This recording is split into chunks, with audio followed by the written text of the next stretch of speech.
కాలంలోని governor generals యుగం అన్నమాట. బ్రిటిష్ కాలంలోని గవర్నర్ జనరల్స్ ఏ విధంగా చూస్తారంటే, బెంగాల్లోని మొదటి గవర్నర్ జనరల్ వారెన్ హోస్టింగ్ అనమాట. 1773 చట్టం ప్రకారం మొదటి గవర్నర్ జనరల్ బెంగాల్కి వారెన్ హోస్టింగ్. భారతదేశ మొదటి గవర్నర్ జనరల్ విలియం బెంటిక్ అనమాట. 1883 చట్టం ప్రకారం భారతదేశ మొదటి గవర్నర్ జనరల్ విలియం బెంటిక్ 1883 చట్టం ప్రకారం.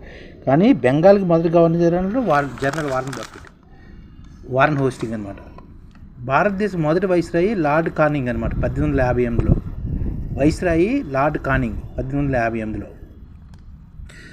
బెంగాల్కి వారెన్ హోస్టింగు, భారతదేశానికి మొదటి జనరల్ విలియం బెంటిక్, భారతదేశంలో మొదటి వైస్రాయి లార్డ్ కానింగ్. భారతదేశ బ్రిటిష్ చిట్ట చివరి వైస్రాయి, స్వతంత్ర భారతదేశం మొదటి వైస్రాయి లార్డ్ మౌంట్ బాటన్ అనమాట. భారతదేశపు చిట్ట చివరి వైస్రాయి, భారతదేశపు మొదటి వైస్రాయి లార్డ్ మౌంట్ బాటన్.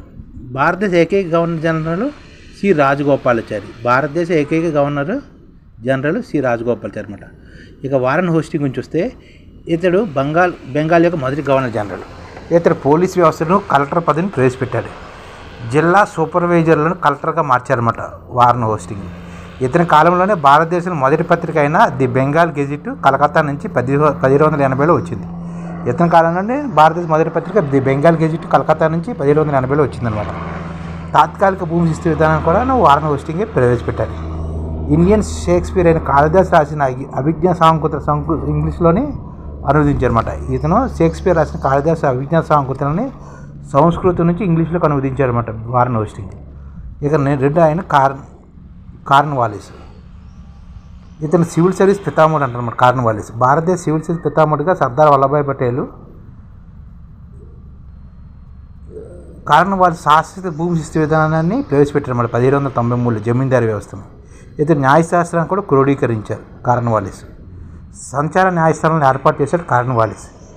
డిఎస్పీ పదవి ఏర్పాటు చేశాడు. పిడారియాలను కూడా అణచివేశారన్నమాట కార్న్వాలిస్. లార్డ్ వెల్లెస్లీ సర్వ సైనిక అధ్యక్షుడు బెంగాల్ పులి బ్రిటిష్ సామ్రాజ్య అక్బర్ అనమాట. లార్డ్ వెల్లెస్లీకి బిరుదులు ఏంటంటే సర్వ సైనిక అధ్యక్షుడు బెంగాల్ పులి బ్రిటిష్ సామ్రాజ్య అక్బర్ అనమాట. 1798లో సైన్య సహకార వ్యవస్థను ప్రవేశపెట్టాడు. ఇతడు 2 లక్ష్యాలతోటి భారత్ వచ్చాడనమాట. బ్రిటిష్ సామ్రాజ్యాన్ని, బ్రిటిష్ సైన్యాన్ని విస్తరించాలని 2 లక్ష్యాలతోటి భారతదేశానికి వచ్చాడు. ఇక విలియం బెంటిక్ 1829 సతీ సహగమనాన్ని నిర్మూలించే చట్టం చేశాడనమాట. శ్రీ విద్యను, ఆంగ్ల విద్యను ప్రవేశపెట్టాడు. దారిదోపిడైన దగ్గులను అణచివేశాడనమాట విలియం బెంటిక్. దారిదోపిడైన దగ్గులను అణచివేశాడు. కలకత్తా మెడికల్ కాలేజ్ ఏర్పాటు చేశాడనమాట విలియం బెంటిక్. ఇక చార్లెస్ మెట్కాఫ్ భారతీయ పత్రికకు స్వేచ్ఛనిచ్చారన్నమాట మెట్కాఫ్.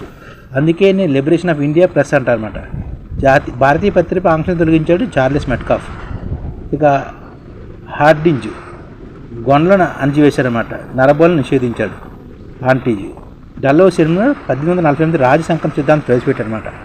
భారతదేశంలో మొదటి రైల్వేస్ని 1853లో బొంబాయి తానే మధ్య నిర్మించాడు.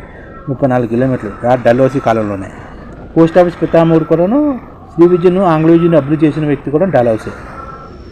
1857 వితంతు పునర్వివాహ చట్టాన్ని కూడా డల్హౌసీ కాలంలో చేశారన్నమాట. ఈ విధంగా భారతదేశం గవర్నర్ జనరల్ చేసిన మంచి పనులు అనమాట. అలాగే భారతదేశంలోని గవర్నర్ జనరల్ గురించి బ్రిటిష్ కాలం నాటి.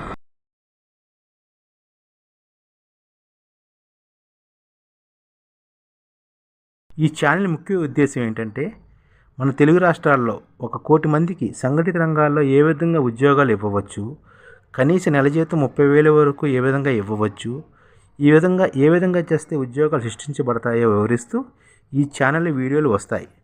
అలాంటి వీడియోలు మీకు కావాలంటే మన ఐడిఎఫ్ భాస్కర్ ఛానల్ని సబ్స్క్రైబ్ చేసుకోండి. ఐడిఎఫ్ అంటే ఇండియన్ డెవలప్మెంట్ ఫోర్స్. ఈ వీడియోలు చూసిన తర్వాత మీకు నచ్చితే లైక్ చేయండి, మీ ఫ్యామిలీ మెంబర్స్కి షేర్ చేయండి, మరియు మీ ఫ్రెండ్స్కి షేర్ చేయండి. Thank you. నమస్కారం.